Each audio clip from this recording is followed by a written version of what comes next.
भुजश्याम मन को मलांगम सीता समारो पति वाम भागम पाणो महासहायक चारु चापम नमामि रामम रघुवंश नाथम नमामि रामम रघुवंश नाथम। मर्यादा पुरुषोत्तम प्रभु राम और माता जानकी के चरणारविंद में नमन करते हुए उनकी दी हुई वाणी, उनकी दी हुई बुद्धि और उन्हीं के दिए हुए विवेक से आज के विषय पर अपने विचार प्रस्तुत करने से पूर्व नारायण रूप संगत को मेरा प्रणाम। आप सभी को सादर नमन।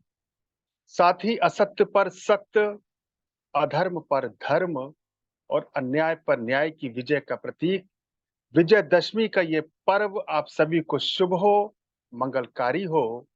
मर्यादा पुरुषोत्तम प्रभु राम की कृपा का वरद हस्त हम सभी पर समान रूप से बना रहे। उनके चरणों में हमारी भक्ति, हमारी आसक्ति, हमारी श्रद्धा और हमारा समर्पण बढ़ता रहे। इसी मंगल कामना के साथ दास आज के विषय पर अपने विचार रख रहा है। देवियों सज्जन, आज जो दास आपकी सेवा में विचार रख रहा है उसका विषय है आवागमन या पुनर्जन्म। हम सभी अध्यात्म के प्रति समर्पित हैं, हम सभी सत्संग से जुड़े हैं, हम सभी अध्यात्म के जिज्ञासु हैं, पिपासु हैं। हम सुनते हैं कि हमको ये जो शरीर मिला है, ये मानव का शरीर मिला है, ये बड़ी दुर्लभता से मिला है, बड़ी मुश्किल से मिला है। 84 लाख योनियों में भटकने के बाद ये मानव का तन मिला है। हमने पढ़ा है, हमने ये भी सुना है कि जीव 84 लाख योनियों में भटकता है, बार बार इस संसार में आता है, उसकी मृत्यु होती है और पुनः संसार में उसे आना पड़ता है। तो आने और जाने के इस चक्र को, इस क्रम को ही आवागमन कहती है। यह मृत्यु के बाद जब दूसरा जन्म होता है, दूसरी योनि में जीव प्रवेश करता है, तो उसे पुनर्जन्म कहते हैं। लेकिन वास्तव में यह आवागमन या पुनर्जन्म है क्या? क्या इसी तरह से आने जाने के क्रम को ही आवागमन कहते हैं?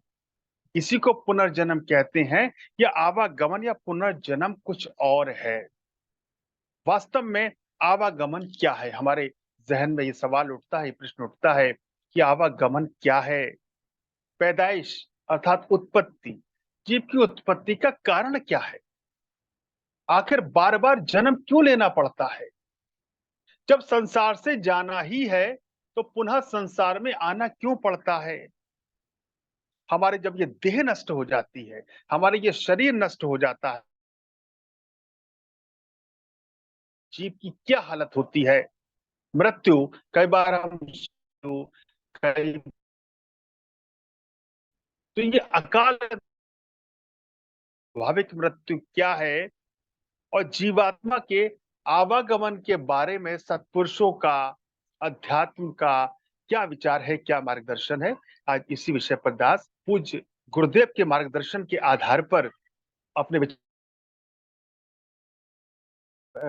करेंगे क्या है।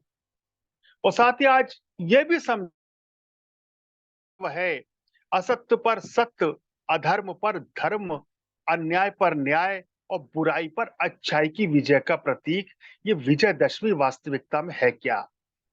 किस असत्य पर कौन से सत्य की विजय? क्या अधर्म उस पर किस धर्म की विजय? क्या अन्याय उस पर किस न्याय की विजय?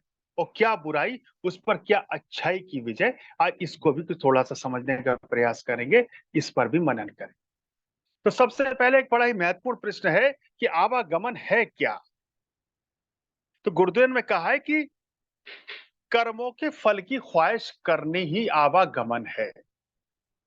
यानी कि जो हम कर्म कर रहे हैं उसका हमें फल मिलेगा, ये ख्वाहिश करना, ये इच्छा करना, मन में इस प्रकार के इच्छा को रखना ही आवागमन है।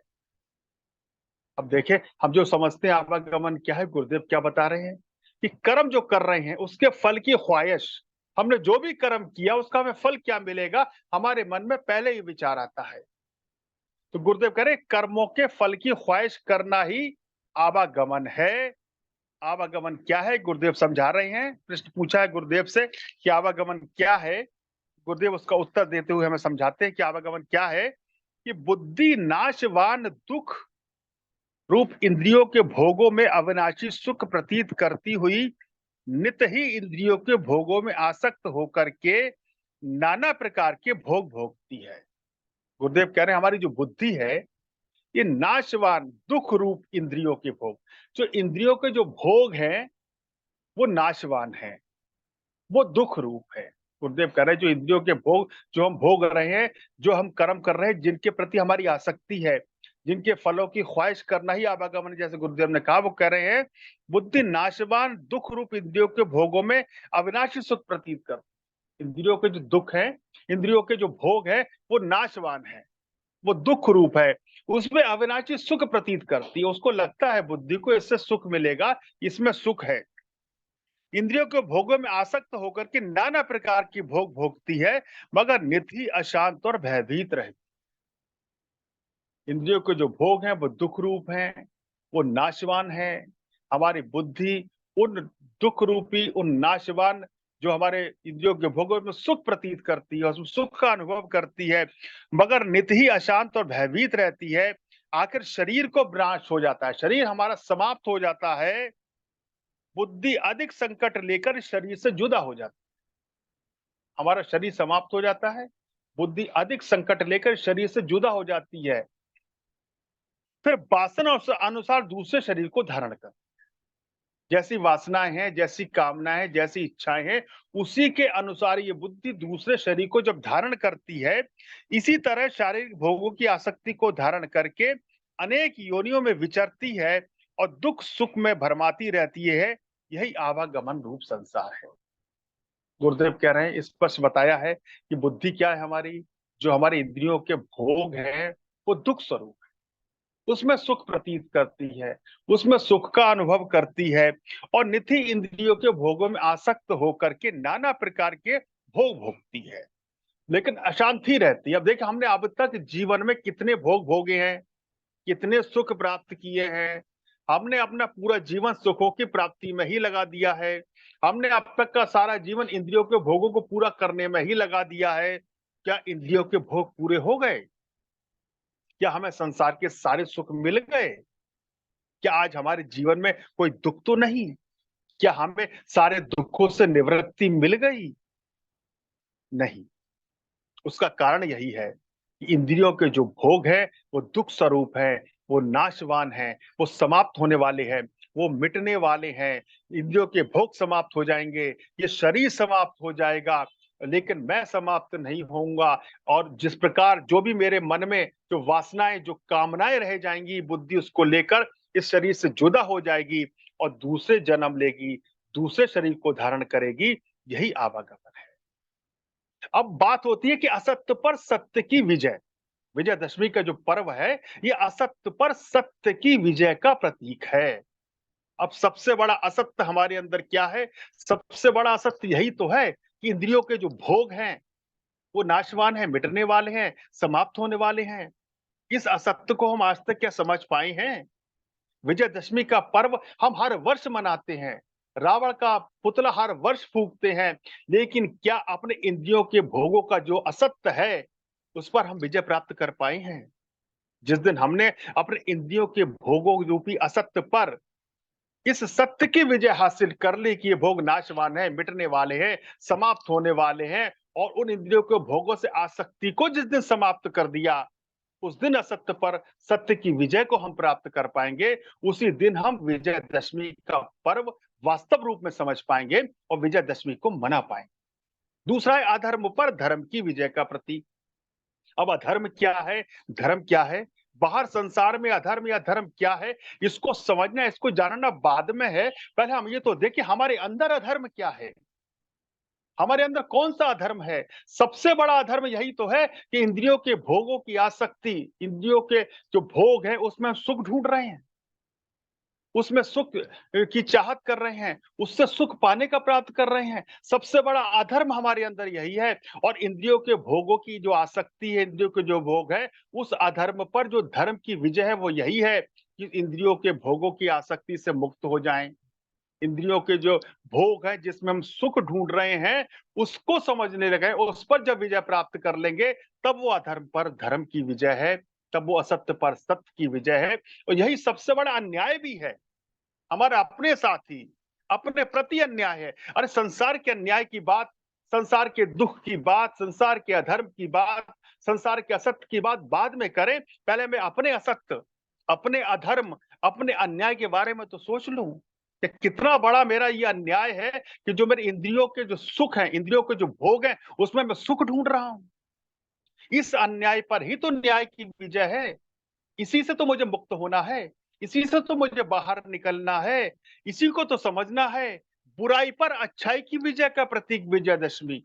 आखिर संसार की बुराई क्या है, अच्छाई क्या है, ये बात की बात है, पर मेरे अंदर क्या बुराई है, उस बुराई पर मैंने अच्छाई की क्या विजय प्राप्त की।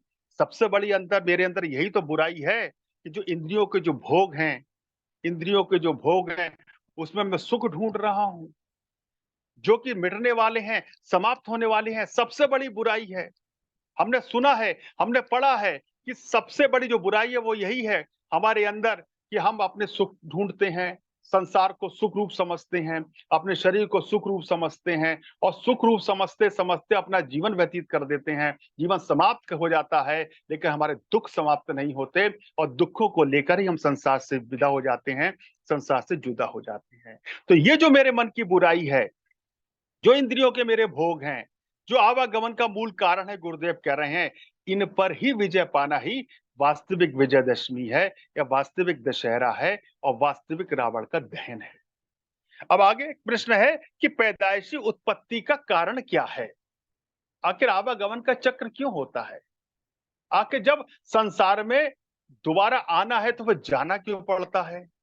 जब जाना है तो फिर आना क्यों है? तो पैदाइश आखिर ये उत्पत्ति का कारण क्या है? क्यों जीव को पुनर्जन्म मिलता है? क्यों आवागमन के चक्र में उसको फिरना पड़ता है? गुरुदेव कह रहे हैं, जीव के देह धारण करने का कारण उसकी कामना है। जो सबसे बड़ा जो हमारा दुश्मन है वो हमारी कामनाएँ हैं, हमारी वासनाएँ हैं, हमारी इच्छाएँ हैं। ये कामना ही आवागमन का कारण है, कामना ही पुनर्जन्म का मूल कारण है। जिस वक्त कामना अंतःकरण से प्रकट हुई, उस वक्त देह की कैद में आ गया, अर्थात देह स्वरूप को धारण करके जीव को अपनी कामना पूर्ण करने की कोशिश करने लगा। इस कामना का नाम ही माया भ्रम है। गुरुदेव कह रहे हैं, जो आवागमन है, जो पुनर्जन्म, उसका मूल कारण ही कामनाएं हैं, ये इच्छाएं हैं, ये वासनाएं हैं। हमारा जीवन समाप्त हो जाता है, पर हमारी कामनाएं समाप्त नहीं होती, हमारी वासनाएं समाप्त नहीं होती, हमारी इच्छाएं समाप्त नहीं होती। और जिस प्रकार जिस वक्त कामना अंतःकरण में प्रकट हुई, उस वक्त देह की कैद में आ गई। जो जैसी कामना हमारे मन में अंतःकरण में प्रकट हुई, वैसे ही वो जीव देह की गिरफ्त में आ गया। तभी उसका आवागमन या पुनर्जन्म निश्चित हो गया। अपने कामना के अनुसार ही दूसरा जन्म मिला और दूसरा योनि में जाना पड़ा। देह स्वरूप को धारण करके जीव अपनी कामना पूर्ण करने की कोशिश करने लगा। इसी कामना का नाम माया है, भ्रम है। तो गुरुदेव कह रहे हैं, जो आवागमन या पुनर्जन्म का जो मूल कारण है, वो हमारी कामना है। अब करना क्या है? हम अगर विजय पानी है, विजयदशमी का पर्व मनाना है, दशहरे का ये पावन पर्व मनाना है। मर्यादा पुरुषोत्तम भगवान राम ने तो रावण का वध किया, रावण का पुतला हर साल हम जलाते हैं, पर हमारे क्या अंदर का रावण मरा? हमारे अंदर जो कामनाएं हैं, जो वासनाएं हैं, जो इच्छाएं हैं, क्या ये समाप्त हुई? इनमें कोई कमी आई? अपना मूल्यांकन करें, अपने अंदर झांके तो हम यही देखेंगे कि रोजाना हमारी कामनाएं बढ़ती जा रही हैं, हमारी इच्छाएं बढ़ती जा रही हैं। हमारी एक इच्छा पूरी हुई तो दूसरी इच्छा खड़ी हो जाती, दूसरी इच्छा पूरी हुई, हम तीसरी इच्छा के लिए पूरी करने के लिए लग जाते हैं। वास्तव में हमारी जो कामनाएं हैं, जो वासनाएं हैं, जो इच्छाएं हैं, मूल रूप से यही रावण है। यही रावण के 10 सिर हैं, जिनका हमें विनाश करना है, जिन पर हमें विजय प्राप्त करनी है।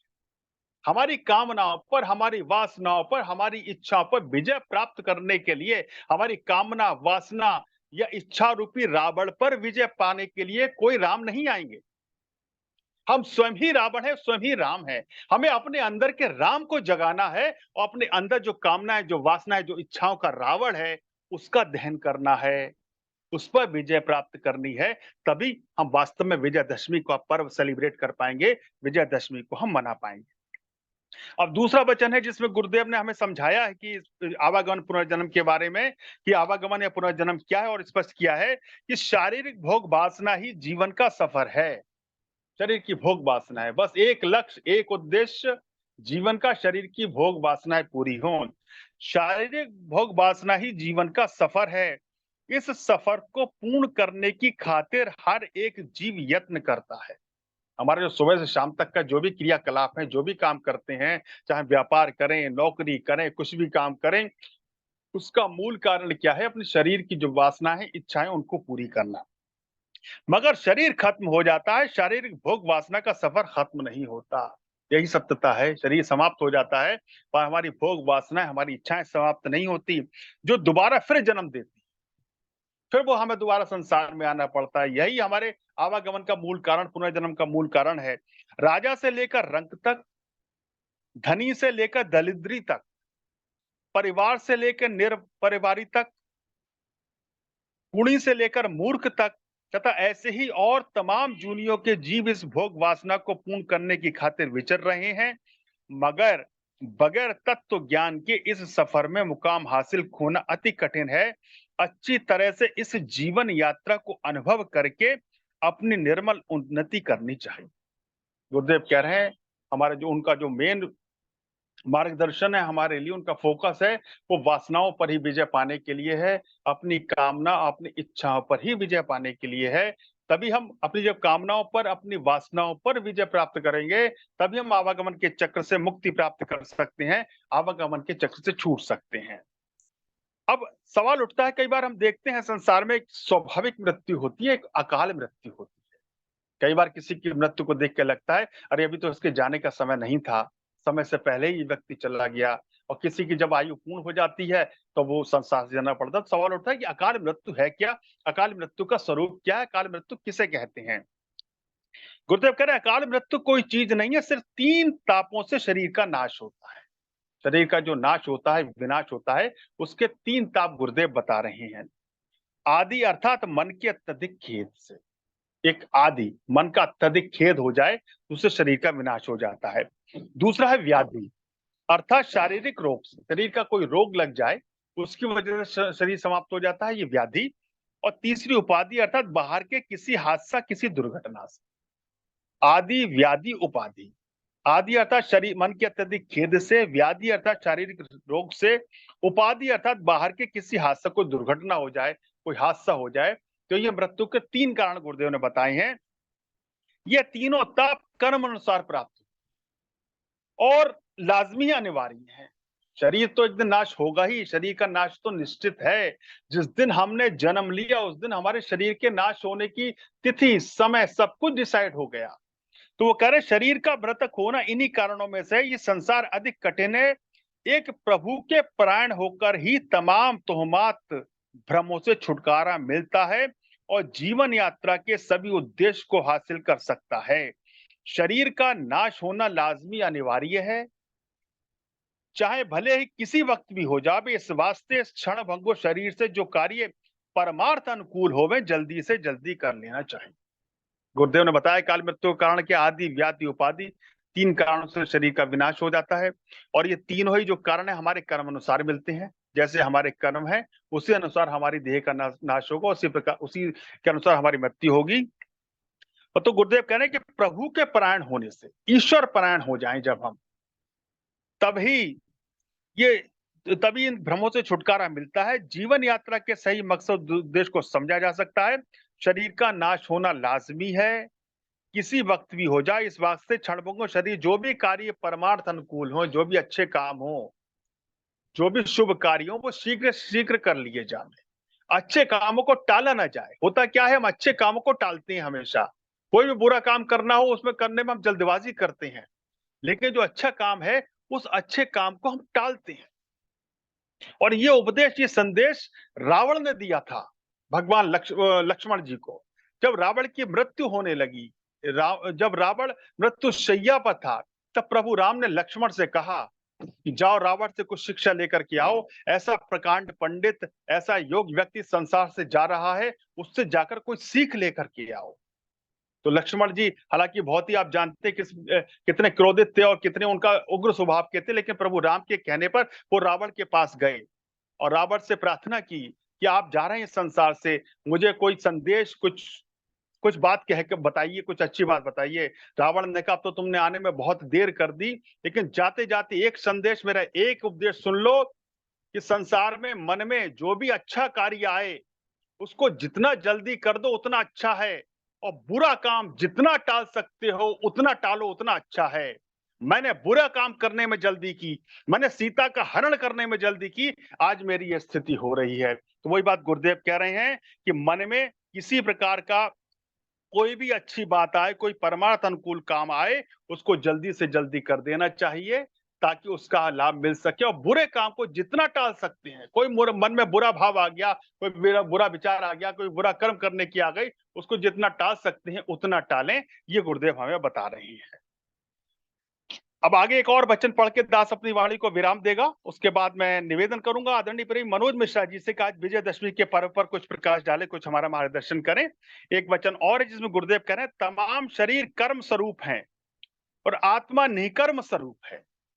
जीव यानी बुद्धि जब तक शरीर प्राण होकर विचरती है, तब तक इंद्रियों के भोगों की वासना में अधिक आसक्त होकर दुख व सुख में नित ही चलायमान होती रहती है।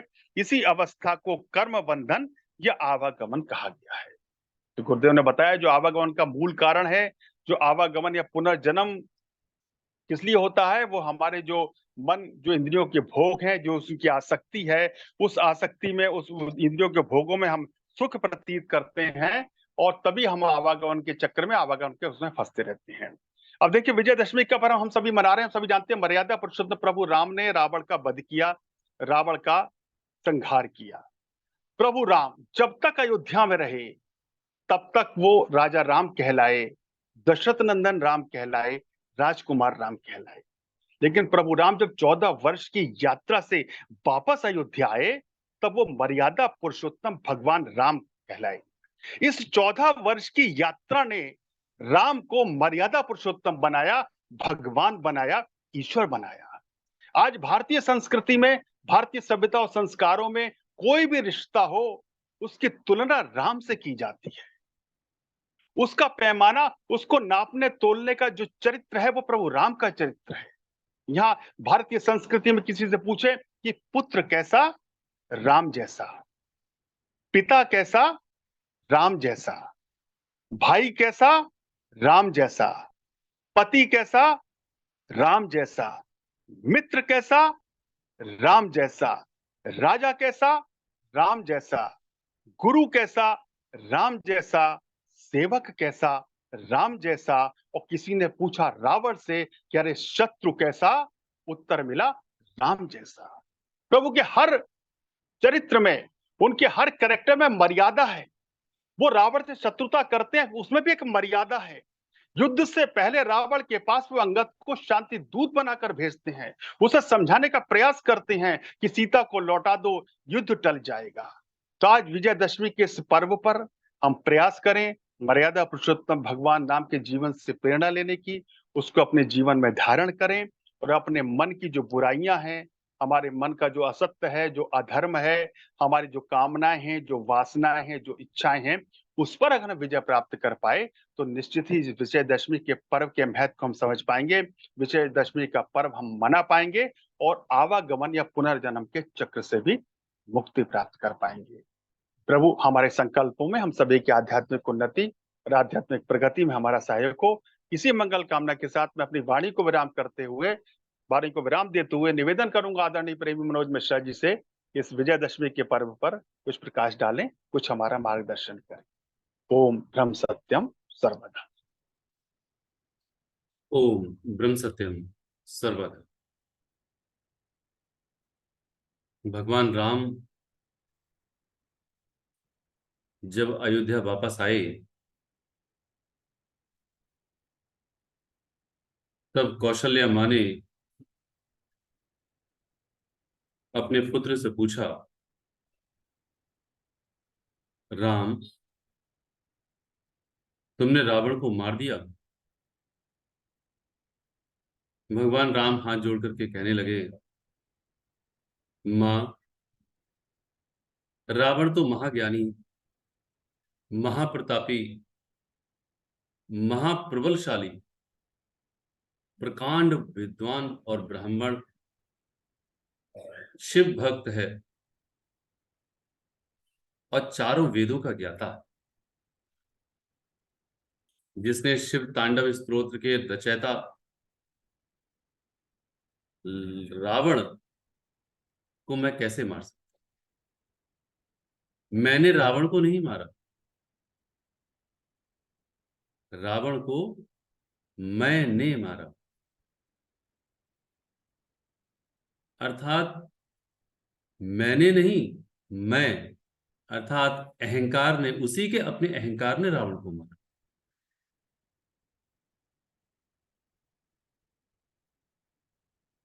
आज यदि हम पल पल मर रहे हैं या मर मर के जी रहे हैं, तो अपनी मैं के कारण ही पल पल मर रहे हैं। इसी मैं को मारकर, अर्थात रावण को मारकर, हम विजय हो सकते हैं, विजयी हो सकते हैं। ये मेरी मैं ही नहीं मरती। हम अपने आप को बड़े विद्वान रावण जैसे समझते हैं, हम अपने आप को बड़ा बलशाली, बड़ा विद्वान, बहुत चतुर, बहुत समझदार समझते हैं। यही मेरी मैं है।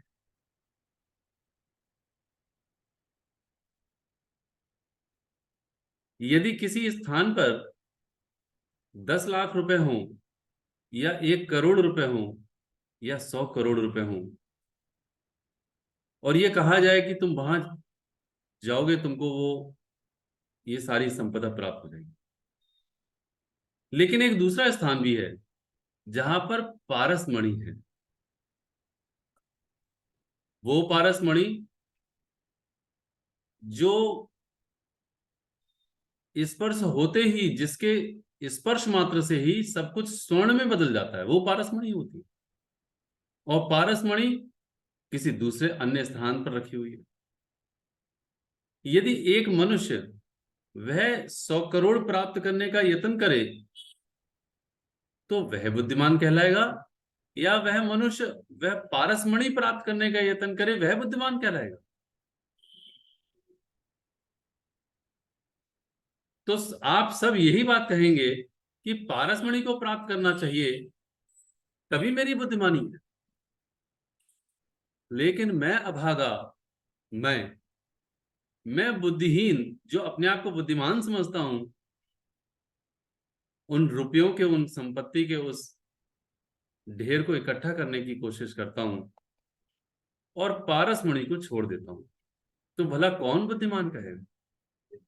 इसीलिए आज विजयदशमी पर अपनी मैं को मारने की कोशिश कर, और जो अंदर राम है उनके दर्शन करने की कोशिश करें। जिस प्रकार महाराज जी ने हमारे बुजुर्ग प्रेमी आदरणीय नरेंद्र जिंदल जी को राम के दर्शन कराए। एक राम दशरथ का बेटा, एक राम घट घट में बैठा, एक राम का जगत पसारा, एक राम है जगत से न्यारा। इस बात को कहते हुए महाराज जी ने प्रेमी जिंदल जी से कहा था, तुम किस राम के दर्शन करना चाहते हो? तब वो कहते हैं कि मुझे तो दशरथ नंदन राम के दर्शन करा। तब वो पूछते हैं कि तुम्हें उनके गुण और उनकी श्रेष्ठता का पता भी है? बोले क्या? बोले जिस समय माता सीता का हरण हो गया था, उस समय वन वन ढूंढ रहे राम और लक्ष्मण को जब सुग्रीव से भेंट करने का मौका मिला, तो आभूषण दिखाए गए थे। बोले जी, उन आभूषणों को राम लक्ष्मण से पूछते हैं कि लक्ष्मण, क्या तुम इनको पहचानते हो? तो लक्ष्मण कहते हैं कि भैया, मैं इन आभूषणों को नहीं पहचानता, मेरी दृष्टि तो हमेशा चरणों में ही रही। लेकिन इसके आगे पता है तुम्हें? बोले क्या? तो कहते हैं लक्ष्मण की दृष्टि उनके चरणों पे रही। राम कितने श्रेष्ठ हैं कि राम अपनी ही पत्नी के ना चरणों के गहने जानते हैं, पहचानते हैं, और ना ही अपने उनके जो चेहरे पर उनके कुंडल हैं या आदि जो भी आभूषण हैं, वो ना ऊपर के जानते हैं ना नीचे के जानते हैं। राम वो हैं। और मैं इतना अभागा और दुष्ट हूं कि मैं हर नारी के रूप को देखता हूं और मत्था टेकता हूं राम के आगे।